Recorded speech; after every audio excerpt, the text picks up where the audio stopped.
Peoples national party. ہاں تو میں کشمیری، لیکن مملکت خداداد پاکستان کے ساتھ میری سرحدیں ملتی ہیں. میں ان کے ایڈمنسٹریشن کہیں، قبضہ کہیں، مقبوضہ کہیں، کیسے بھی کہیں میں ہوں. میری مجبوری یہ ہے کہ مجھے ان کے حالات سے مجھ پہ بھی اثر پڑتا ہے. یہاں پہ میرے کمرے کے اندر گرمی ہے، کوئی ایسا 23 کا ٹیمپریچر ہے، لیکن میں نے سویٹر پہن لیا ہے کہ میں نے ایک معاہدہ پڑھ رہا تھا مملکت خداداد پاکستان کا، جو معاشی معاہدہ ہوا ہے، جو مالی معاونت ہوئی ہے، اور اس کی وجہ سے کشمیری بھی ساری پہاڑی بھی چاہ رہے ہیں کہ سدھ کنڈے لگ گئے، پورے جسم کے ایسے کھاڑ کھڑے جاتے ہیں کہ اس مملکت خداداد پاکستان کو جو قرضے ہیں، جو 48 ٹریلین روپے ہیں، جن کی واپسی کے لیے جو ریونیو ہے اس سے 60% جا رہا ہے، 40% سے 25% دفاعی اخراجات میں چلا جائے، باقی 15% رہ جاتا ہے. اور یہ جو معاہدہ ہوا ہے سعودی عرب سے، جو مالی معاونت کا، جس کی مشہوریاں ہوئی ہیں، برادر ملک نے ہم پہ بڑا احسان کیا، یہ مستقبل میں پاکستان کی اسٹیبلشمنٹ نے پاکستان کی عوام کے ساتھ یہ جو 3 سال سے مسلط کیے معاملات، یہ ساری عمر یہ عوام روتی رہے گی. ان کی آنے والی نسلیں جو ہیں وہ ان کی نیند اڑ گئی ہے، اڑ جائے گی جب وہ پڑھیں گے تو، کہ ایک ملک $3 ارب دے کے آپ کی ہر اس چیز پہ قبضہ کرنے کی کوشش کر رہا ہے جو امریکہ نے، سعودی عرب، امارات، IMF، فیٹف، یہ تمام ادارے امریکہ کے ساتھ ہیں. اور سعودی عرب ایک آگے بن کے ایک شطرنج کی وہ سپاہیوں والی چال چل رہا ہے جو پاکستان کے، اللہ نہ کرے، ان کے جو قیمتی اثاثے ہیں ان پہ کوئی گزند پہنچے. ہم چلیں گے شوکت صاحب کے پاس. السلام علیکم جی. وعلیکم السلام. ایک تو پرسوں ہمارے کو بڑے معتبر صحافی ضیاء صاحب وہ فوت ہو گئے، تو اللہ تعالیٰ ضیاء، ہاں یہ جنگ میں بھی لکھتے تھے جی. تو ضیاء الدین صاحب جی جی جی جی جی ضیاء الدین صاحب. تو مشرف دور میں تو یہ بڑے ان کے اوپر بڑے ایسے ویسے باتیں بھی، ان کو مشرف صاحب نے کہا کہ ان کو مارو شارو، لیکن بچ کے بےچارے اب وہ مر گئے، تو اللہ تعالیٰ ان کو جنت الفردوس میں جگہ دے. گل شوکت صاحب مختاریہ ود گئی ہے، گل ہوں ود گئی ہے کہ یہ جو 18 میں جو ایک نیا پلان بنایا گیا نا، اب اس کی جو باتیں جوں وہ کہتے ہیں نا، وہ گنڈا، وہ گانا ایک بنتے ہمارے ہاں وہ پہلے شادیوں میں، تو اس میں وہ کئی گنڈے لگائے تھے، کئی دفعہ چاہیے لڑکیوں کا تم اپنے خاوند کا کھولو تو وہ نیچے کرتے، تو خاوند جو بیچارہ تھا وہ جو ناخن اس کے ہوتے نہیں تھے، وہ کرتے ہیں آخر ہار جاتا تھا، وہ جوں گنڈا کھلنی ہے سب. تو یہ گنڈے ابھی کھل رہی ہیں، ابھی تو میرا خیال اللہ نہ کرے کوئی مزید گنڈے میں بھی رہ گئی ہوں. میرا تو خیال ہے یہ بڑی عجیب سی بات ہے کہ کیا اس میں آڈیو کیسٹیں اس طرح نکل رہی ہیں جس طرح وہ ماچس کی ڈبیاں وہ بانٹتے ہیں، یا ایسے وہ تیلیاں نکالتے ہیں، آگ ایسے لگ رہی ہے. آج وہ رانا صاحب نے کہا جی میں نے تو یہ جو ایفیڈیوٹ تھا وہاں پہ انگلینڈ میں وہ جمع کرایا تھا، وہاں پہ سیل کیا ہوا ہے، لیکن ابھی کیسے نکلا ہے ان کی نئی بات ہے. پنجاب کا ایک وفاقی وزیر ہے پنجاب سے، اس کے وہ کسی خاتون نے فون کیا بچی نے کہ میرا باپ بیمار ہے، کینسر ہے، بڑا ظلم ہے، ہمیں کو مدد کرو. کوئی وہ کیا پروگرام ہے جی، وہ بڑا جڑا ہوتا ہے وہ صحت کارڈ، نہیں وہ بس وہ یا ساس یا جو بھی تھا. اس نے کہا کہ اپنی کوئی 10-15 سیکنڈ کی مجھے ایک اچھی فلم تو بنا کے بھیجو اپنی، سمجھا کریں نا کون سی فلم ہوگی. تو وہ بھی آ رہا ہے. تو میں نے ویسے سوچا، میں نے کہا جب قائد جو ہوتا ہے نا، قائد اگر وہ اس کی فلمیں ہزاریں ہوں تو پھر اگر چھوٹے لوگوں کی نہ ہوں، ساتھ کے لوگوں کی تو بڑی مشکل ہوتی ہے، ان کی بےزتی ہوتی ہے. تو آج آپ کے پاس ٹائم کھلا، آپ مزید آپ وقت لگائیں جتنا آپ لگا سکتے ہیں. اس پہ بات ہو کرے گی کہ یہ مملکت کس طرف جا رہی ہے. مجھے بھی شک پڑ رہا ہے کہ یہ جو وہ 2025 کا پلان ہے وہ ابھی کوئی میرا خیال 75% پورا ہو چکا ہے، کہ ابھی اس کی آخری نشانے ہیں. بیسیکلی تو ہم نے اپنے پروگرام کے اندر ہی پروگرام کو نپٹانا ہے جی، چونکہ وہ زیادہ پھر لمبا ہو جائے تو وہ چلو کل پھر کریں گے، لیکن یہ بات آپ نے اس کو نہ کوئی تھوڑا سا اپنے ناظرین تک ہم نے پہنچانا ہے. آپ نے تو پہلی بات تو یہ ہے کہ ظاہر ہے کہ جو دینے والا ہوتا ہے وہ اپر ہینڈ ہوتا ہے اور جو لینے والا ہوتا ہے اس کا ہاتھ نیچے ہوتا ہے. دینے والے کی اپنی کنڈیشنز ہوتی ہیں اور لینے والا ان کنڈیشن کو قبول کرتا ہے تو تب جا کے تو دینے والا اس کو دیتا ہے. جب ادھار آپ مانگ رہے ہیں تو ادھار تو تجاویز جو کنڈیشنز ہوتی ہیں، اور پھر لینے والے کو جب ملک کے حالات کا بھی دینے والے کو جب ملک کے حالات کا بھی پتہ ہو تو پھر اس کی شرائط تھوڑی سی کڑی ہو جاتی ہیں. بات یہ ہے کہ سعودی عربیہ کو کوسنا یا امریکہ کو یا دوسرے ملکوں کو دیکھنا یہ ہے کہ کن لوگوں نے اس ملک کو اس مقام پر پہنچایا ہے. سعودی عربیہ کے کسی شخص نے پاکستان کے قومی بجٹ سے کوئی تنخواہ بھی نہیں لی، نہ کوئی ترقیاتی سکیم لی، نہ کوئی ٹھیکہ لیا. تو اس اعتبار سے یہ ہے کہ جتنے بھی قرضے اگر اس وقت تک پاکستان پہ ہیں، اس کا اگر تجزیہ کیا جائے کہ وہ کہاں خرچ ہوئے تو اور کن پہ خرچ ہوئے. عوام کی حالت تو کل بھی ہم نے بتائی تھی کہ وہ تو جو 47 کی پوزیشن تھی اس سے بھی ابتر ہے. اس وقت تو لوگ کم از کم 2 وقت کا کھانا تو کھاتے تھے، اور چلو آج کی طرح کے لگژری مکانوں میں نہیں رہتے تھے، لیکن آج بھی جو 40% آبادی ہے وہ تو جھنگیوں میں اور ایسی جگہوں پہ رہتی ہے جس میں انسان کا رہنا کوئی اتنا آسان کام نہیں ہے. ان کو تو چھت مہیا یہ اسٹیٹ نہیں کر سکتی. علاج معالجے کا بھی عالم یہی ہے. ویسے تو حکومت نے وہ صحت کارڈ جاری کیا ہے جس کی ایک لمٹ مقرر کی ہے کہ 10 لاکھ تک کا یہ کارڈ جو ہے وہ اس کی لمٹ ہے 10 لاکھ. لیکن جب دوائیاں اور دیگر چیزیں چونکہ وہ تو وابستہ ہیں آپ کی معاشی پالیسیوں کے ساتھ، جب وہ چیزیں مہنگی ہوتی ہیں تو ڈاکٹر کی فیس بھی مہنگی ہو جاتی ہے. اور دوائیاں تو آپ کو پتہ ہی ہے کہ 4 گنا زیادہ دوائیوں کا میں اضافہ کیا گیا ہے، یعنی میڈیسنز جو ہے. اور وہ بھی اگر پورے پاکستان میں شاید ہی کوئی 2-4 سٹورز ہوں جن پہ آپ کو 2 نمبر دوائیاں میڈیسن نہ ملیں، بلکہ شاید 1 نمبر ہوں. باقی تو پورے پاکستان میں جو میڈیسنز مارکیٹ میں ایزی اویلیبل ہے وہ 2 نمبر ہیں. کئی لوگ کہتے ہیں ان کو 2 نمبر نہ کہا کریں، ان کا کوئی نمبر ہی نہیں ہے. پھر یہ کہ ظاہر ہے یہ پاکستان کی ضرورت تھی، پاکستان کی حکومت کی ضرورت تھی. سعودی عرب نے ان کو پہلے تو آپ کو پتہ ہی ہے کہ وداؤٹ اینی انٹرسٹ انہوں نے دیا تھا، جو وہ دیتے رہے جی پہلے. تو اس دفعہ جو دیا ہے اس پہ 4% کا سود بھی لگایا ہے.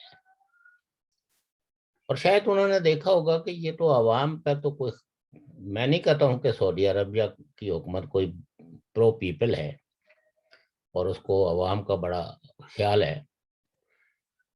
ریاستوں کے جب حالات بدلتے ہیں تو ان کے تقاضے بھی بدل جاتے ہیں اور ان کے مفاد بھی بدل جاتے ہیں. ریاستوں کی دوستی کوئی پرماننٹ دوستی بھی نہیں ہوتی اور دشمنی بھی پرماننٹ نہیں ہوتی. آپ دیکھیں کہ کل تک جو لوگ اسرائیل کے دشمنیوں کا دم بھرتے تھے تو اب آہستہ آہستہ جو ہے وہ اسرائیل کے قریب ہیں، اور کئی عرب ممالک نے اسرائیل کو تسلیم بھی کر لی ہے اور اس سے اب دوستانہ تعلقات بھی ہے. تو اسی تناظر میں یہ دیکھنا ہوگا سر جنگ کے عہد میں پاکستان کا جو لاڈلا پن تھا وہ کچھ ملکوں کی اس خطے کی ضرورت تھی تو انہوں نے بہت ساری چیزوں پہ آنکھیں بند کی ہوئی تھی اور ان کی ڈیمانڈز جو ہے وہ پوری کرتے رہے. لیکن انہوں نے اس پہ مسلط جو حکمران تھے انہوں نے ایک دن بھی نہیں سوچا کہ یہ ملک ان کا ہے, یہاں بسنے والے لوگ ان کے اپنے ہیں, تو لہذا ان کے لیے کوئی لانگ ٹرم پالیسیز بنائی جائیں, کوئی شارٹ ٹرم پالیسی بنائی جائے. 4 سال 5 سال میں کیا کرنا ہے, 10 سال, یعنی ملک جن ملکوں نے کوئی قوموں کو ترقی اور فتح مندی سے ہمکنار کرنا ہوتا ہے تو وہ تو 5 سالہ منصوبے بناتے ہیں, 10 سالہ منصوبے بناتے ہیں. لیکن یہاں تو ہوتا یہ ہے کہ اگر کوئی حکومت کچھ تھوڑا بہت ہے کچھ کر بھی جائے انفراسٹرکچر کے حوالے سے, تو باقی حکومتیں جن کو لایا جاتا ہے یا جو آتی ہیں وہ یہ کوشش کرتی ہیں کہ اس کا پہیہ پھر وہیں. سڑکوں کو تو اب اکھاڑنا ان کے بس کی بات نہیں ہے جو سڑکیں بن جائیں, لیکن سڑکوں کا بھی آپ کو پتہ ہے جن پہ اتنی ٹریفک چلتی ہے, اگر ان کی مینٹیننس نہ ہو تو وہ سڑکیں بھی کھنڈرات بن جاتی ہیں. تو سو دیٹ یہ جو حکومت 2018 میں لائی گئی, اس کے بارے میں بے شمار کنسپریسی تھیریز ہیں. کئی ایک مدبروں نے بہت پہلے پیشن گوئیاں کی تھی کہ اس طرح ان کو لایا جائے گا اور پھر اسے پاکستان کو کس طرف لے جایا جائے گا. تو عمران خان صاحب کو اب جو ان کے بہت بے خواہ صافی یا دانشور تھے جو ہمیشہ ان کی تعریف و توصیف میں رتب اللسان رہتے تھے, اب انہوں نے بھی ہاتھ کھڑے کر دیے اور انہوں نے بھی مایوسی کا اظہار کیا. خاص کر کے آپ کو پتہ ہی ہے کہ کامران خان ایک پاکستان کے بڑے صافی ہیں. اور دیکھیں جی وہ بھی جن کے تنخواہ دار ہیں, انہوں نے ان کو کہا تھا تعریف کرو, اب انہوں نے کہا کہ آپ ان کی وہ 60,000 روپیہ لیتے رہے ہیں, ان کا پتہ سب کو.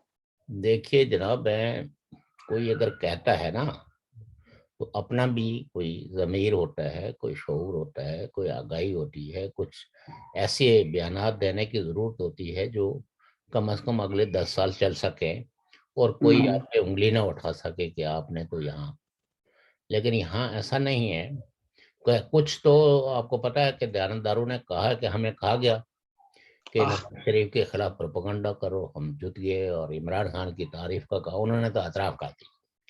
لیکن بات یہ ہے کہ جب تعریف کرنے والے لوگ اور عمران خان کو ایک ایسا رہنما جو شاید بقول ان کے کہ جناح کے بعد جو ہے وہ پاکستان کو کوئی ایسا رہنما ملا نہیں تھا, وہ یہ تو صحیح بات ہے. تو آج اگر وہ دیکھیں تو وہ کہتے ہیں کہ عمران خان جذباتی باتیں اور تقریریں کرنے سے ملکوں کی خارجہ پالیسیوں اور ملکوں کے خارجہ جو مفادات ہیں باقی بین الاقوامی دنیا سے وہ نہیں ہوتے. اور آپ نے امریکہ سے بھی تعلقات بگاڑے, ویسٹ سے بھی بگاڑے. آپ نے اپنی چھوٹی چھوٹی کانسٹیچوئنسیز کو اوبلائز کرنے کے لیے آپ نے یہ دیکھے بغیر کہ پاکستان کے امریکہ کے ساتھ کس طرح کے مفادات ہیں, آپ نے امریکہ کے خلاف بھی بیان بازی کی. یورپ کے ساتھ ہماری کتنے معاشی مفادات وابستہ ہیں, آپ نے اس کی بھی کوئی پرواہ نہیں کی. آپ نے ان قوتوں کے ساتھ اظہار یکجہتی کیا جن کی قبولیت بین الاقوامی برادری میں نہیں ہے, لیکن آپ نے ان کو اوبلائز کرنے کی کوشش کی. لیکن جو 22 کروڑ پاکستانی ہیں ان کو اوبلائز کیا, ان کی کسی ایک مشکل کو بھی آسان کرنے میں کوئی ایسا قدم نہیں اٹھایا جس سے کہ ہم کوئی آپ کے بارے میں اچھی بات کہہ سکیں. یہ وہ لوگ ہیں جو میں کہتا ہوں کہ رتب اللسان تھے, تعریف کے ایسے ایسے پل باندھتے تھے کہ کبھی کبھی خیال آتا تھا کہ اس کھلے جھوٹ اور پروپیگنڈے کا کیا بنے گا. اور کئی اس وقت سمجھدار لوگ تھے, وہ یہ کہتے تھے کہ دیکھو ایک آدمی جس نے صرف 11 لوگوں کے درمیان کوئی اپنی لیڈرشپ دکھائی ہے, یہ 22 کروڑ لوگوں کا ملک ہے. اس میں مختلف ادارے ہیں اور باندھ کی بولیاں بولنے والی سیاسی پارٹیاں ہیں. ان کو وہی آدمی سنبھال سکتا ہے جس کا وزڈم جو ہے وہ ایکسٹرا آرڈنری ہو. آپ ان کے سیاسی خیالات سے تو اتفاق کر سکتے ہیں, لیکن ملک کے اندر ایک ہم آہنگی اگر نہ بھی پیدا کریں لیکن برداشت تو پیدا کرنا جو ہے یہ حکمرانوں کا ایک خالصتاً کام ہے. اگر حکمران جو ہے وہ عدم برداشت کو فروغ دیں گے تو پھر معاشرہ کس طرف جائے گا اس کے بارے میں کسی بہت بڑی سائنس کی ضرورت نہیں ہے. اب یہ ہے کہ ہر ملک کو پتا ہے کہ پاکستان جو ہے وہ اپنے دوسرے یعنی جب اپنے لوگوں کی تنخواہوں کے لیے قرضے لے رہا ہے تو یہ قرضے واپس کیسے کریں گا. تو یقیناً جو لوگ جو ہے وہ اتنی جنروسٹی کے ساتھ ان کی درخواست پہ قرضے دیتے ہیں تو وہ ان کی پھر کچھ ایسٹس پہ نظر تو ہوتی ہے. یہ وہ ملک تو نہیں ہے نا جو یہ سمجھے کہ جی گڑھا ٹوٹا اور انو ہاتھ آیا. یہ ملک جو ہے وہ دو چار کی دنیا میں بستے ہیں. تو پھر تو سوازی لینڈ سے بدتر آلہ ہو گئے. ایک ہاتھ سے لو تو دوسرے ہاتھ سے دو. تو یہ لینے دینے کی دنیا ہے. اس میں کوئی کسی کو خیرات نہیں دیتا. وہ خیراتی ادارے الگ ہیں جو لوگوں کو خیرات دیتے ہیں یا کچھ ڈونرز ہیں جنہوں نے اپنے ساری کمائی کو کچھ ایسے لوگوں کے لیے وقف کر دی ہو جو غریب ہیں معذور ہیں ان ویلیڈیٹی کا شکار ہیں. وہ خیر ہماری دنیا میں کوئی نہیں ہے. وہ غیر مسلم ہیں تو تین جن نے پیچھے کیا بھی ہے. میں جب دنیا کی بات کرتا ہوں نا تو اس میں مسلمان اور غیر مسلم کی بات نہیں ہے. جی جی میں یہ کہتا ہوں کہ دنیا میں لوگ ایسے موجود ہیں جی جی بل جو گیٹس خیرات بھی کرتے ہیں جو لوگوں کی مشکلات میں ان کا ہاتھ بٹانے کی بھی کوشش کرتے ہیں. ریاستیں البتہ ایک دوسرے کا ہاتھ نہیں بٹاتی بلکہ باہمی جو ان کے مفاد ہوتے ہیں وہ کنورج ہوتے ہیں تو اس وقت ریاستیں ایک دوسرے کی امداد کرتی ہیں. لیکن جب ریاستوں کو بھی انسیکورٹی فیل ہو کہ یہاں جو بھی چیز دی جائے گی وہ واپس ملے گی یا نہیں ملے گی اور اگر جس وقت زور زبردستی سے دی جائے گی تو پھر کیا کوئی برادرانہ یا کوئی سفارتی تعلقات رہ پائیں گے یا نہیں رہ پائیں گے. تو اس لیے یہ ہے کہ ایسے معاہدے کرتے ہیں ایسی شرائط اس میں رکھی جاتی ہے جن شرائط کی وجہ سے ان کو اپنے سرمایہ کے تحفظ کا ایک احساس رہتا ہے. لیکن عمران خان صاحب جو ہے وہ اس مہم جوئی پہ نکلے ہوئے ہیں جو یہ سمجھتے ہیں کہ پورے پاکستان کو گروی رکھ کے بھی اگر کوئی پیسے ملیں تو آئندہ الیکشن مہم اور الیکشن سٹنٹ کے لیے کچھ ایسی چیزیں میں کروں ان پیسوں سے کہ میں دوبارہ الیکشن جیت جاؤں.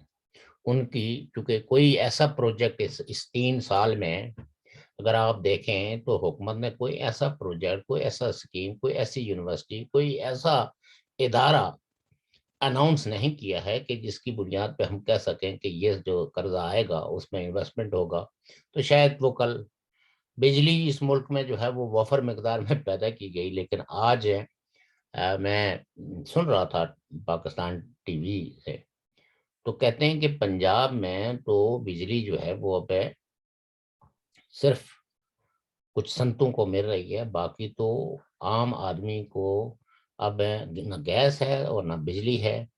اور جن لوگوں کے پاس کوئی استطاعت ہے تو وہ جو گیس سلنڈر ہیں وہ خرید کے تو اپنے روٹی پکاتے ہیں. آپ کو ایک اور بڑی بات ہے سوری پتہ ہے قیمتیں کیسے بڑھاتے ہیں. جی قیمتیں بڑھ گئی نا پہلی تاریخ سے. وہ کہتے ہیں یہ جو قیمت وہ بڑھائی ہے جو اکتوبر میں بڑھانی تھی ہم نے شروع میں. اب جو 4 نومبر کو بڑھے گی وہ کہیں گے جی 15 اکتوبر کو بڑھانی تھی وہ بڑھی ہے. اور جو 30 اکتوبر میں پھر بڑھے گی وہ بڑھے گی جو ہم نے 1 نومبر کو بڑھانی تھی. مطلب اتنا ہے کہ 4 مہینے پہلے کے پیسے پھر اوپر پر ڈالو. تو بات یہ ہے کہ وہ لوگ جو اپنی غلطی کا اظہار کر رہے ہیں کہ ہم نے جو غلط قسم کی امیدیں غلط آدمی کے ساتھ وابستہ کی تھی وہ اپنی ناکامیوں کا بھی اور مایوسی کا بھی اظہار کر رہے ہیں. لیکن اصل جو لوگ ہیں وہ نہیں نکال رہے ابھی. اور لیکن کئی لوگ ایسے ہیں جو آج بھی اس امید میں ہیں کہ عمران خان کے ہاتھ سے کوئی کرم ہوگا، کوئی کرامت ہوگی، کوئی معجزہ سرزد ہوگا. یہ تو وہی بات ہے جو مداری کا تماشا دیکھتے ہوئے سانپ اور نیولے کی لڑائی کے بارے میں سوچ سوچ کے بنتا رہتا ہے. تو میں تو یہ کہتا ہوں کہ معجزوں کا دور جو ہے وہ گزر چکا ہے. اب میں یہ حقیقتوں کی دنیا ہے، اور اس دنیا میں بھی معجزے کچھ خاص لوگوں کو عطا ہوتے تھے. عام لوگوں کو، ہم جیسے گناہگاروں کو تو نہ کرامتیں حاصل ہیں تو نہ معجزے. اس لیے ہمیں اپنا احتساب جو ہے وہ خود ہی کرنا ہے، جس کو کہتے ہیں خود احتسابی، خود تنقیدی. اور خود تنقیدی کا جائزہ لیتے ہوئے کچھ حقیقتوں کی بنیاد پہ، وسائل کی بنیاد پہ اپنے پاؤں کو پھیلانا ہے. آج بھی آپ دیکھیں تو یہ لگژری گاڑیاں جو ہے وہ امپورٹ کرتے ہیں، اور وزراء کے لیے، وزراء اعلیٰ کے لیے، صوبائی وزیروں کے لیے، وفاقی وزیروں کے لیے وہ ساری لگزریز خریدی جا رہی ہیں. کس سے؟ IMF کے فنڈ سے، سعودی عرب کے دیے ہوئے قرضے سے، اور دیگر ورلڈ بینک اور جو لوگ جو ہیں. اور آپ حد اس حکومت کی دیکھیے کہ جو خیرات کی ہوئی تھی ان لوگوں کے لیے کہ چلو یہ ملک غریب ہے لیکن لوگوں کی زندگی بچانے کے لیے، یعنی شفافیت کی کوئی حد ہوتی ہے کہ آپ نے اس بین الاقوامی امداد جو کورونا سے نبردآزما ہونے کے لیے آپ کو دیا گیا تھا کہ اس میں لوگوں کو فیسیلیٹیٹ کریں، لوگوں کو جینے کے لیے وسائل مہیا کریں.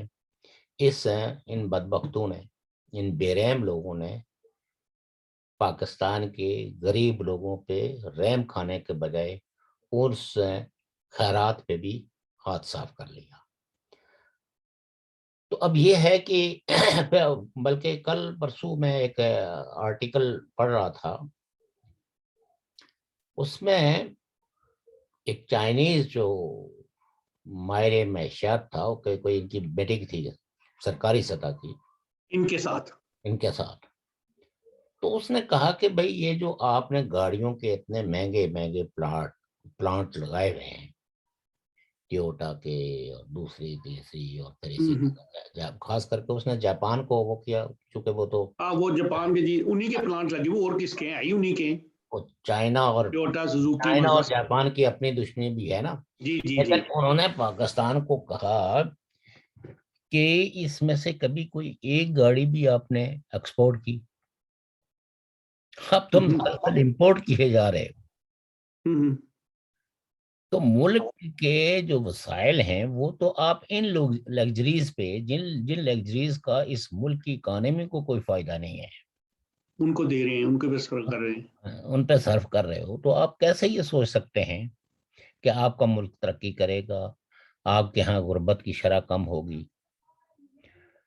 تو ان کے دوستوں اور دشمنوں سبھی نے عوام کی بھلائی کی خاطر ان کو بہت آپ کے بھی امپورٹ کی بات یاد آ گئی، آپ نے بات کر دی. یہ جو یہاں پہ گاڑی ہے نا، جیسی کہ آپ کے پاس بھی گاڑی ہے، اس گاڑی کو پاکستان میں اگر اللہ نہ کرے آپ کو لے کے جانا پڑے نا، آپ کو اللہ نہ کرے لے کے جانا پڑے تو 2 کروڑ روپیہ آپ کو چاہیے اس کو ادھر ٹیکس دینے کے لیے. یعنی یہاں پہ یہ گاڑی جو ہے جتنے کی مل رہی ہے اس سے آپ 3 گنا ان کو زیادہ اور پیسے دیں. نہیں لیکن آپ دیکھنا اداروں کے لیے تو آپ گاڑیاں مسلسل جو ہے خرید رہے ہیں نا، وہی بڑی گاڑیاں خرید رہے ہیں نا، 8 کروڑ کی گاڑی ہے، امپورٹ کر رہے ہیں. ججز کے لیے اور بیوروکریسی کے لیے، اپنے لیے. تو سو اس ملک کی کوئی کل پرز جو ہے نا وہ درست نہیں ہے. اور یہ پاکستان کی، اس میں عمران خان کو مورد الزام نہیں ٹھہراتا. میں یہ سمجھ رہا ہوں کہ اس کی مجرم جو ہے وہ پاکستان کی کہ وہ لوگ ہیں، وہ پالیسی ساز ہیں، بالکل، انہوں نے 2018 کے الیکشن کو ریگڈ کر کے ان کو لایا. تو عمران خان صاحب کو یہ اقتدار میں لائے اور پھر ابھی اب چوتھا سال لگا ہوا ہے. تو ہاں لگ گیا جی. یہاں سے انہوں نے یعنی پرائم منسٹر آفس سے گالیاں، بغض اور عدم برداشت کے گولے برسائے ہیں سوسائٹی پہ. اور مجھے نہیں لگتا کہ انہوں نے ابھی بھی ان حالات سے کوئی سبق سیکھا ہو. آج بھی وہ شطرنج کے مورے جو ہے وہ آگے پیچھے کر رہے ہیں. شوکر صاحب میرا ایک سوال آپ کے آ گیا اسی بات پہ. ابھی جی جی جی جی. آپ نے پہلے کہا تھا کہ کچھ لوگ ابھی وہ تائب ہو رہے ہیں یا جو بھی ہو رہے ہیں، ان کے تائب ہونے کا یا نہ ہونے کا فائدہ نہیں ہے، کیونکہ وہ لوگ بذات خود کسی کے اشارے پہ بات کرتے ہیں اور کرتے ہیں. اصل مسئلہ تو وہ ہے جو کیا کہتے ہیں، وہ جو مین پیچھے ہوتے ہیں، وہ جن نے جو گراؤنڈ کرتے ہیں، جو بناتے ہیں، جو بیس بناتے ہیں، جب دیکھیں تک نا، وہ تائب نہ ہوں گے. بات جی یہ ہے کہ جو کل تک آپ کی تعریف اور توصیف میں رتب اللسان ہو، اور آج اگر وہ یہ اعتراف کر لے کہ میں نے غلط سوچا تھا، غلط کیا تھا جی. غلط کیا تھا، تو میں یہ سمجھتا ہوں کہ یہ بھی تو بڑی بات ہے. لیکن وہ لوگ جو آج بھی ان کو بچانے کے لیے اپوزیشن کو لڑا رہے ہیں، لیکن اپوزیشن خود گندی ہو رہی ہے شوکر صاحب. دیکھنا وہ تو بالکل ہے، اس میں تو کوئی دو آرائے نہیں. کوئی کیسے لڑا سکتا ہے آپ کو مجھے جب میں اور آپ نہ لڑنا چاہے. دیکھیے بات یہ ہے نا کہ وہی مفاد کی ہڈی جس وقت ہیں آپ ان کی صفوں میں پھینک دیں تو یہ آپس میں لڑنا شروع ہو جاتے ہیں، بجائے اس کے کہ اس ہڈی کے بارے میں سنجیدہ طریقے سے کوئی انالیسز کریں کہ اس ہڈی کو پھینکا کس نے ہے. جس نے پھینکا ہے تو کیا اس نے ہماری کسی بھوک کے مد نظر پھینکا یا ہمیں لڑانے کے لیے پھینکا ہے. آج میں دیکھ رہا تھا کہ وہ پشاور میں پیپلز پارٹی کا ایک بڑا جلسہ ہوا ہے جو جی جی جی جی. تو بلاول بھٹو صاحب کی جو سپیچ کا، بلکہ انہوں نے ابتدائی ایک شعر سے کی کہ کل تک ایک شخص تھا جس کو اپنے خدا ہونے کا گمان تھا. بڑا گمان تھا. جی جی جی جی جی یہ شعر. تو پھر ساتھ میں انہوں نے کہا کہ اب ہم کسی کو جہاز میں نہیں جانے دیں گے تو کسی کو وہ نہیں کرنے دیں گے. ادھر عمران خان صاحب نے اپنی ساری کیبنٹ پہ پابندی لگا دی کہ کوئی باہر ملک نہیں جائے گا. نہیں جائے گا. جی جانے اور والے اور چکر میں لگائی ہے انہوں نے. جانے والوں کو کون روک سکتا ہے. کئی ایسے لوگ ہیں جن پر انہوں نے بڑی بڑی پابندیاں لگائی ہوئی تھی، تو جب نکلنے پہ آئے تو راستے بہت ہیں. کیا کہتے ہیں کہ دیر از ول دیر از وے. تو بات یہ ہے کہ تو اس کے بعد ان کے سارے جو تقریر کے جو جتنی گولہ باری تھی فائر وہ نواز شریف پہ ہوں گے، وہ نواز شریف پہ، اور کئی جو ہے وہ شل چھوٹے شل جو ہے وہ مریم نواز صاحبہ پہ بھی پھینکے. حالانکہ اگر وہ، میں کہتا ہوں کہ بلاول بھٹو صاحب ایک سنجیدہ سپیچ کرتے اور اگر وہ نون لیگ پہ تنقید کرنا کوئی کمپلشنس تھی تو وہ بتاتے کہ دیکھیں جی یہ راستے تھے جمہوریت کی طرف چلنے میں، اور وہاں نون لیگ نے یہاں میں کوئی اگر اس طرح کی نشاندہی کرتا تو میرے خیال میں وہ زیادہ کنونسنگ ہوتی بجائے اس کے کہ آپ عمران خان اور نواز شریف کو ایک ہی پلڑے میں تول کے تو دونوں کو. لیکن ان کی جو ڈیوٹی لگی ہے انہوں نے ڈیوٹی پوری کرنی ہے. میں یہی کہہ رہا ہوں کہ یہ بدقسمتی جو ہے اور کیا ہے لوگوں کی کہ ان کے رہنما جو ہے وہ کوئی موقع، اور یہ کوئی ایک پیپل پارٹی کی بات نہیں میں کر رہا ہوں، کوئی موقع ضائع نہیں ہونے دیتے کہ اسٹیبلشمنٹ کو کس طرح راضی کیا جائے، کیسے خوش رکھا جائے. اور مینٹلی یہ لیڈرشپ جو اس وقت ہے اپوزیشن میں ہو یا اقتدار والے تو اقتدار میں ہیں، بٹ یہ مینٹلی ڈیفیٹڈ مینٹلٹیز کو لے کے چل رہے ہیں جو اسٹیبلشمنٹ سے اتنے مرغوب ہیں کہ یہ سمجھتے ہیں کہ اگر ہم نے کوئی حق اور سچ کی بات کی تو ہماری سانس جو ہے وہ رک جائے گی. اور میں یہ کہتا ہوں کہ یہ سانس لے کے بھی آپ کیا کریں؟ جس سانس میں کوئی غیرت نہ ہو، کوئی حیا نہ ہو، جس سیاست میں کوئی عوام کی خدمت کا کوئی جذبہ کار فرمان ہو، تو اس سانس کا کیا کریں گے آپ؟ الٹیمیٹلی اگر آپ 100 سال بھی جی لیے تو مرنا تو ہے، موت تو ایک اٹل ہے. تو لہٰذا یہ ہے کہ پاکستان کے جو کرائسس ہیں، یعنی cut short to be brief, Pakistan کے جو کرائسس ہیں یہ کم ہونے والے نہیں ہیں، یہ اور بڑھیں گے. اور میں کنسپائریسیز تھیوریز کی بات کر رہا تھا کہ کہیں وہ کنسپائریسیز جو تھیوری تھی یا جن کو ہم کنسپائریسی تھیوریز کہتے تھے وہ کہیں سچ ہونے کی طرف تو نہیں بڑھ رہی ہے. مثلا یعنی آج کوئی ایک شخص بھی یقین کے ساتھ یہ نہیں کہہ سکتا کہ کل پاکستان میں کیا ہونے والا ہے. یا کا حال دیکھیں، اب آپ دیکھیں کہ وہ آج جو ایک چیف جج جو گلگت بلتستان کے تھے، رانا شمیم صاحب، آج وہ کورٹ میں پیش ہوئے جی، اور انہوں نے مطلب دوگلی سی بات کی. انہوں نے کہا جی کہ وہ میں نے تو یہ نہیں جاری کیا، میں تو اس کو سیل کر کے تو کسی لاکر میں رکھایا ہوں اپنے پوتے کے پاس. اور پھر یہ ہے کہ جو ہے نا انہوں نے ہم سے رابطہ جس وقت کیا انصار عباسی نے، تو اس وقت کیا جب یہ خبر چھپ چکی تھی.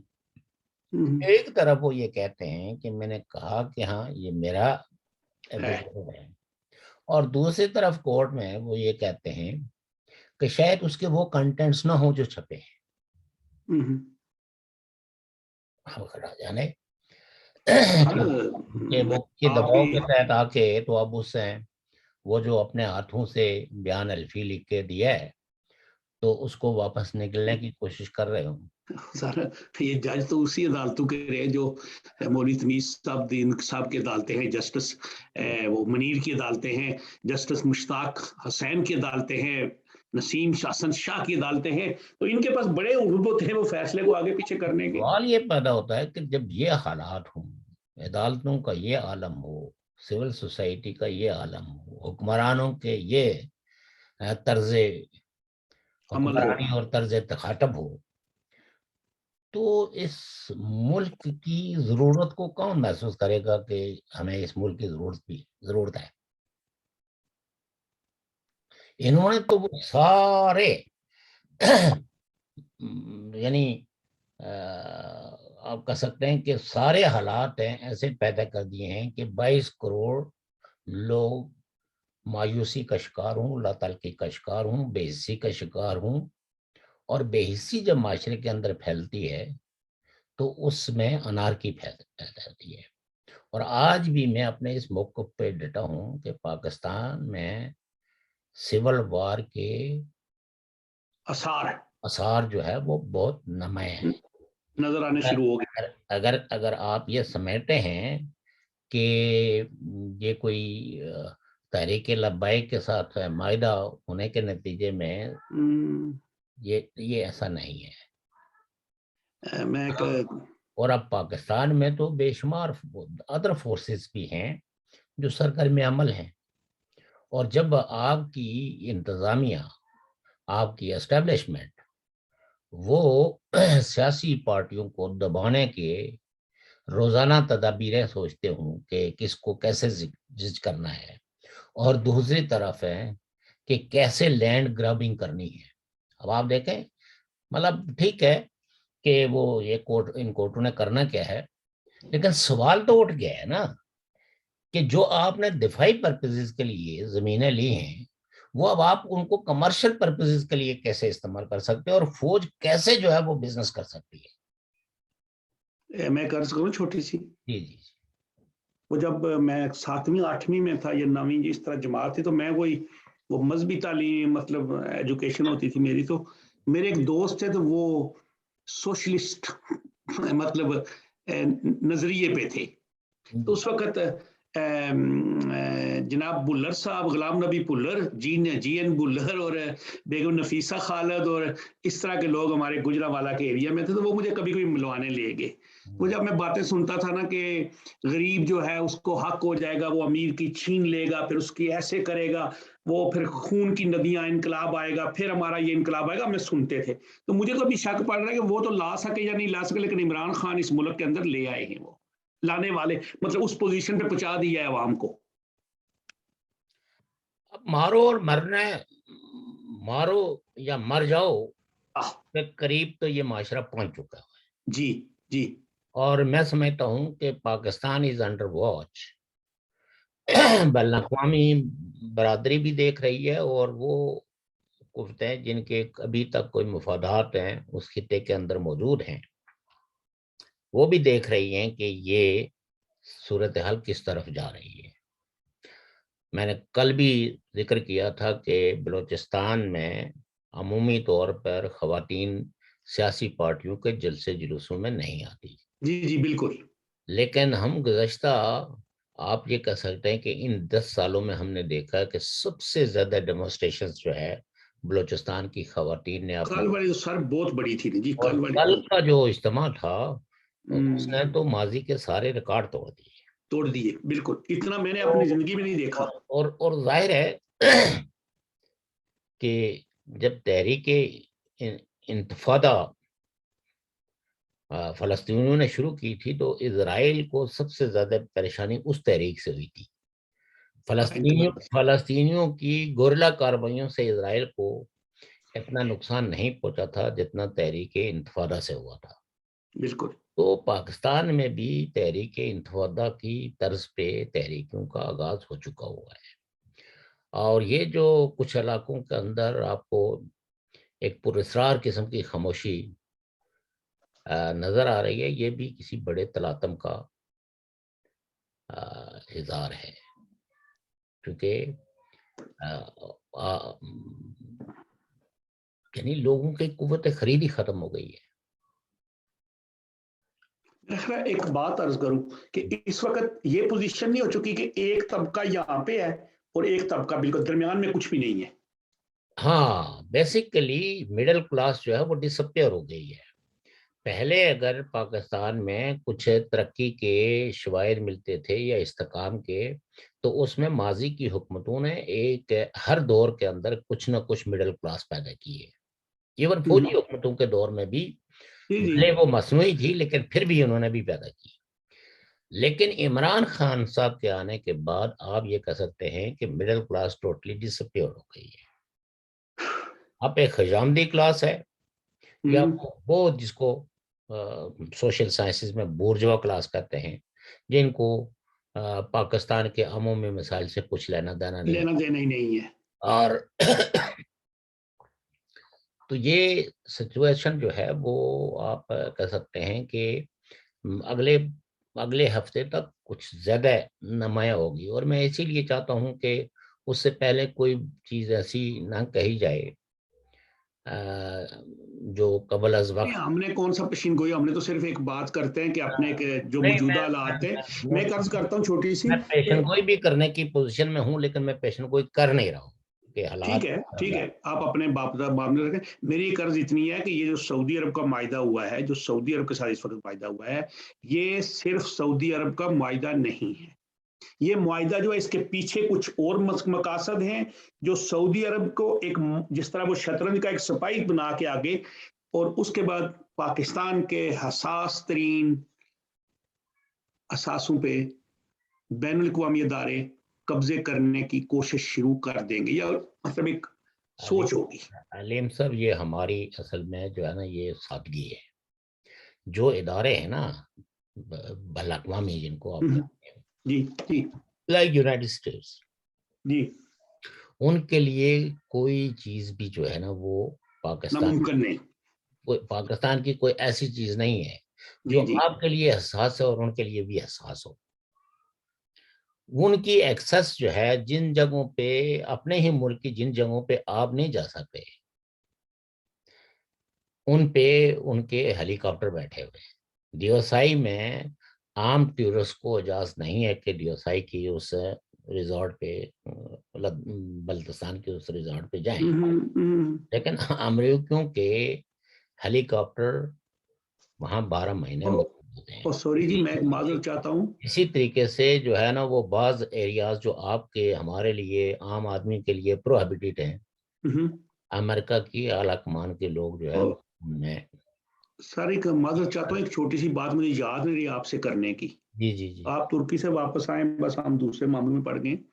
میں نے ایک بڑی خطرناک بات پڑھی تھی پاکستان کی اخبار میں، آپ نے پڑھی ہوگی، کہ ایک پروگرام بن رہا ہے کہ گلگت بلتستان کو 50 سال کے لیے چائنا کو دے دیا جائے، اور پھر چائنا کی جو فوج ہے وہ وہاں پہ مطلب کیا کہتے ہیں اس کو جی، رہے، انٹر رہے، اور وہ جو ہے نا ہماری، کیونکہ ہمارے پاس اتنے وسائل نہیں ہے کہ ہم اپنے لمبا دفاع کر سکیں، اور دفاع کو جو ہے نا ان کو دے دیں۔ یہ خبر پاکستان کی اخبار کی شہ سرخی میں تھی، جی ہاں جی ہاں شاید آپ نے پڑھی ہے یا نہیں پڑھی، میں نے پڑھی ہے، اور میرے لیے وہ بڑا ایک تشویشناک بات تھی۔ لیکن بات یہ ہے کہ یہ چونکہ پاکستان کے یہ پاکستان کے ادارے ایک فلر چھوڑنے والے ادارے ہیں۔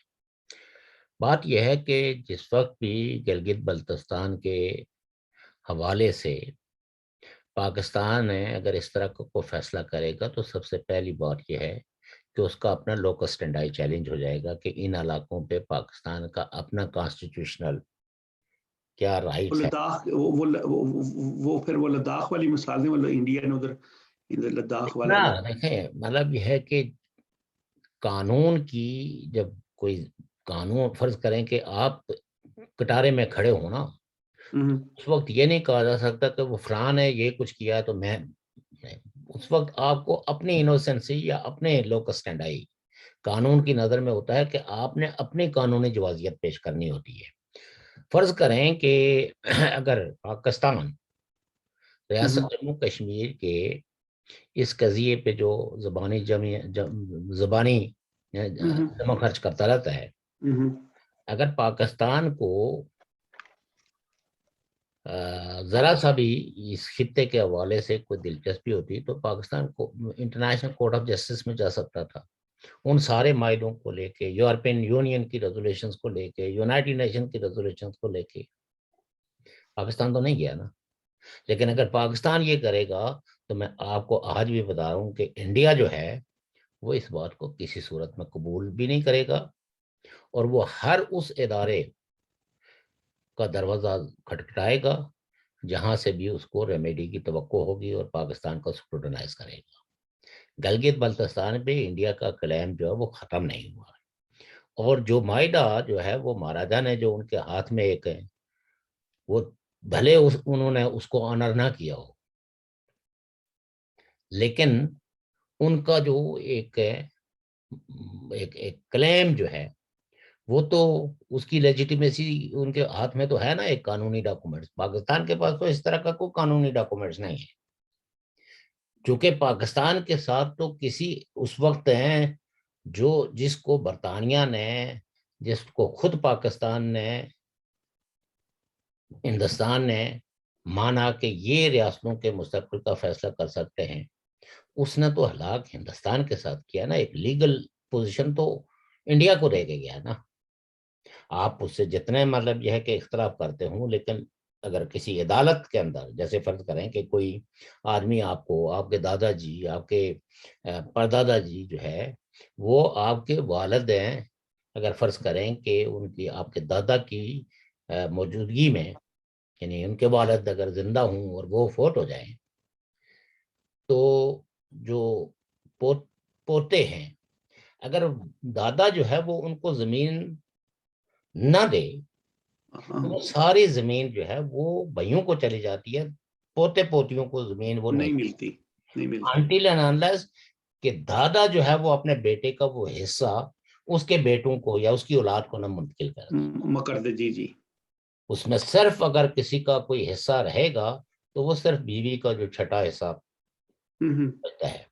تو کہنے کا مطلب یہ ہے کہ اسی طریقے سے ان سارے ڈاکومنٹس کی یہی پوزیشن ہوتی ہے کہ زور زبردستی دھکا دھکی سے کسی علاقے کو پر قبضہ کر لینا، اور اس قبضے کو چھڑانے کے لیے دیکھا نا جو قومی آزادی کی تحریکیں ہیں وہ تو اسی طرح کے جو عوام پر ایسے فیصلے یا ایسے معاہدے مسلط کیے گئے ہیں لوگ ان کے خلاف بغاوتیں کرتے ہیں، لیکن ریاست دوسری جو ہے یعنی جس کا کوئی لوکس ٹینڈائی نہیں ہے، آپ کسی تحریک کو سپورٹ تو کر سکتے ہیں لیکن آپ خود اس ریاست کے ایسٹس کو تو فروخت نہیں کر سکتے۔ آپ نے تو اللیگل اکوپیشن جو کی ہوئی ہے وہی سوالیہ نشان بنی ہوئی ہے۔ تو یہ ایسا میں نہیں سمجھتا ہوں کہ نہیں، ہاں آپ کی نظر میں یہ کوئی بس ایسے ہی شرلی ہے، یہ کوئی ایسا نہیں ہوگا؟ وہ اصل میں یہ تو آپ کو پتا نا کہ بہت ساری چیزیں اس لیے فلرز جو ہے نا وہ مارکیٹ میں چھوڑے جاتے ہیں کہ لوگوں کا اس پہ ری ایکشن کیا ہوگا، لیکن لوگ کتنی سینسٹیوٹی کے ساتھ اس کو ری ایکٹ کریں گے۔ اور لیکن چائنا کیا مطلب یہ ہے کہ اتنا پاگل ہوگا جس کا اپنا حصہ جس کو وہ بے فس سے کلیم کر رہا ہے تائیوان، وہ اس کے ناک کے نیچے ہے، لیکن اس کو حملہ کر کے وہ اپنے ساتھ نہیں انیکس کر سکتا۔ تو گلگت نہیں، یہ تو حملہ کرنے کی ضرورت نہیں، یہ تو اس کو خود لکھ کے جب دے رہے ہیں، جیسے کہ ایوب خان نے وہ 4-5 مربع میل دیا تھا۔ دیکھیں ایوب خان نے جس وقت دیا تھا تو اس وقت کی، اب تو ہر حقائق کو وہ بدلنے کی کوشش ہو رہی ہے، لیکن اس وقت بھی آپ کو پتا ہے کہ ڈیٹ لائن اس معاہدے کی جو ہے نا وہ مظفر آباد اور پیکنگ پڑی تھی، اور پھر چائنا نے باقاعدہ ڈکلیئر کیا تھا کہ جب مسئلہ کشمیر حل ہوگا تو ہم کشمیری نمائندوں کے ساتھ اس زمین کی سیٹلمنٹ پہ بات کریں گے۔ چلو تو آج پھر وہ معاہدہ کر دیں گے، اگر ان کو کون سا مسئلہ ہے؟ ٹھیک ہے، چلو جب ہوگا تو آج تو دیکھیں اب نا، دیکھیں نا۔ ہم تو دیکھنا ایک کمزور نیشن ہے جو اپنے جی جو جی، چھوٹے چھوٹے رائٹس ہیں ان کو بھی پروٹیکٹ کرنے کی پوزیشن میں، ہم صرف احتجاج کر سکتے ہیں، آواز اٹھا سکتے ہیں جو ہم اٹھا رہے ہیں، لیکن پرسنلی کوئی لیکن لیکن بات یہ ہے کہ یہ یہ اسٹیٹس کی دنیا ہے، تو اس میں جن کے کوئی مفادات ہوں گے تو وہ ان کو ایسا مجھے نہیں لگتا نہیں کرنے دیں گے، مقصد یہ ہے۔ نہیں کریں۔ لیکن میں کل کی بڑی عجیب سی بات ہے، کل آزاد کشمیر کے صدر جو ہے ہمارے دوست بڑے محترم ہیں، چودھری اپنا سلطان محمد چودھری صاحب، ان نے راولا کوٹ میں وہ ہمارے جو قوم پرستوں نے کیا تھا ایک وہ مہنگائی کے خلاف احتجاج، اور سو میرا پتہ ہے آپ کو، ہے نا؟ جی جی ہاں، تو ان سے کہا جی 1 مہینے کا مجھے ٹائم دے، میں 1 مہینے کے اندر سبسڈیز وغیرہ جو ہے نا وہ۔ بال اب کرم مجھے بڑی ہنسی آئی ہے کہ بھئی آپ مجھے یہ بتائیں کہ آپ سبسڈی کیسے دیں گے، جب کدھر سے سبسڈی آئے گی، کہاں سے؟ صرف لوگوں، اور ہمارے لوگ تالیاں بجا کے خاموش ہو گیا، بڑی چنگی گل ہے جی، ہو گیا کام۔ بات یہ ہے نا کہ ابھی تک ہمارے اس خطے کے اندر جو سنجیدہ تحریکیں ہیں نا وہ ابھی اس احتجاج کی طرف گئی نہیں ہے۔ یہ ایسا ہی ہیں جیسے وہ جا کے بیٹھ گئے تھے ہمارے کچھ لوگ جو ہے نا وہ چکوٹھی کے پاس ہیں، پھر انتظار کر رہے تھے جی کہ جی جی جی جی جی جی لے جی، جائیں۔ پہلے تو ڈاکٹر صاحب اور دوسرے ان کے ساتھی۔ پہلے تو کہتے تھے نا کہ ہم وہاں سے پیچھے تو آ ہی نہیں سکتے۔ ہاں نا وہ جی، تو یہ اسی طرح کے چیزیں ہوتی ہیں کہ کوئی بیٹھ جاتا ہے تو اس کو اٹھانے کے لیے اسی طرح کے سہاروں کی ضرورت ہوتی ہے، لیکن یہ ہے کہ کشمیر کے اس حصے کے اندر ایک سنجیدہ موومنٹ جو ہے جو گلگت بلتستان میں بھی ہے، ایک لاوا پک رہا ہے، یہ کسی وقت بھی پھٹے گا اور اس میں پاکستان بسم ہو کے رہ جائے گا۔ اور یہ جو قانون سازیاں اور یہ سو کارڈ جو گھونسلے انہوں نے بنائے ہوئے ہیں نا سلطان محمود چودھری جیسے لوگوں کی شکلوں میں، یہ کوئی نہ برج بن سکتے ہیں تو نہ کوئی ایسی تحریکوں کا سامنا کر سکتے ہیں۔ اور اس میں ان کا قصور بھی کم اتنا نہیں ہے، کیونکہ حکومت پاکستان کی مختلف حکومتوں نے آزاد کشمیر کے اندر جو ہے وہ قیادتوں کا بحران پیدا کرنے کے لیے چھوٹے چھوٹے بونے پیدا کیے ہیں۔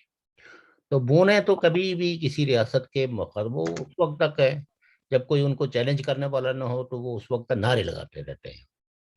تو یہ بونے ہیں، یہ کوئی رہنما نہیں ہے۔ یہ صدر جس کانسٹیٹیوشن میں آپ کی کوئی امپاورمنٹ نہیں ہے اور آپ مطالبہ بھی نہیں کر سکتے. وہ عبد الغنی لون صاحب نے جو ہے ایک دفعہ مظفر آباد ہے جلسے سے تقریر کرتے ہوئے، اس میں سردار قیوم صاحب بھی موجود تھے. انہوں نے کہا یار ہم غلام ہیں تو ہم اپنی غلامی کو سمیٹے ہیں، اور ہم کم از کم اس غلامی کے خلاف بات کر سکتے ہیں، نعرہ مار سکتے ہیں. آپ تو وہ غلام ہیں جو اپنی غلامی کا بھی اظہار نہیں کر سکتے ہو. ہاں وہ کل بات کی تھی میں نے مسفرآباد 76 کلاس یونیورسٹی میں جو پانی گندا آ رہا تھا نا، جی جی جی وہ مجھے نہیں پتا تھا وزیر بلدیات کون ہے. وزیر بلدیات پتہ ہے کون ہے آزاد کشمیر کے؟ جی خواجہ جی. فاروق صاحب.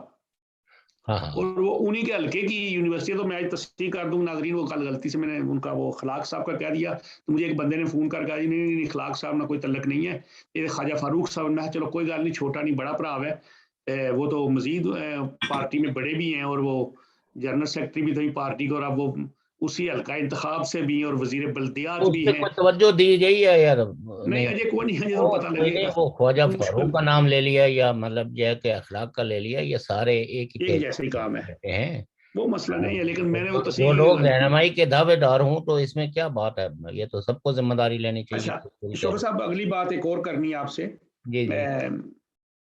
یہ تو خیر میں نے آپ کو پہلے وہ تمہید بتائی تھی لوگوں کو، اپنے دوستوں کو، کہ یہ پاکستان کی جو مستقبل کی نسلیں ہیں نا، وہ ان کی نیندیں اڑ جائیں گی. یہ جو معاہدے جب جب آگے کھلیں گے، ابھی تو 3 سال ہے، 48 ٹریلین قرضہ ہے، 48 ٹریلین. اور نواز شریف صاحب کے دور میں جو ان کے ریونیو تھے نا انٹرنل، اس کا 27% جو تھا وہ قرضوں میں جاتا تھا، 25% چلا جاتا تھا وہ دفاعی بجٹ میں، اور باقی جو 48% کوئی بچتا تھا اس میں سے وہ دوسرے کر کرا کے پھر اس میں سے ایسے کر کے تو کوئی 25% بچ جاتا. اس وقت پوزیشن یہ کہ 60% قرضوں میں، 25% ادھر، باقی 15%. تو میرے خیال میں اسی پہ جی بات کرتے ہیں. محترم ناظرین سامعین، ہم آج آپ سے اجازت چاہتے ہیں، کل انشاءاللہ پھر حاضر ہوں گے، اور انہی مضامین کو، انہی جو ہیں ہمارے سبجیکٹس، ان کو مزید آگے جائیں. کل نئی نئی باتیں بھی نکلیں گی.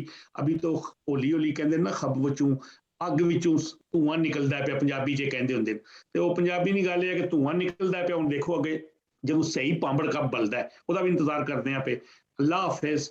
اللہ تعالیٰ آپ کا حامی و نگہبان ہو.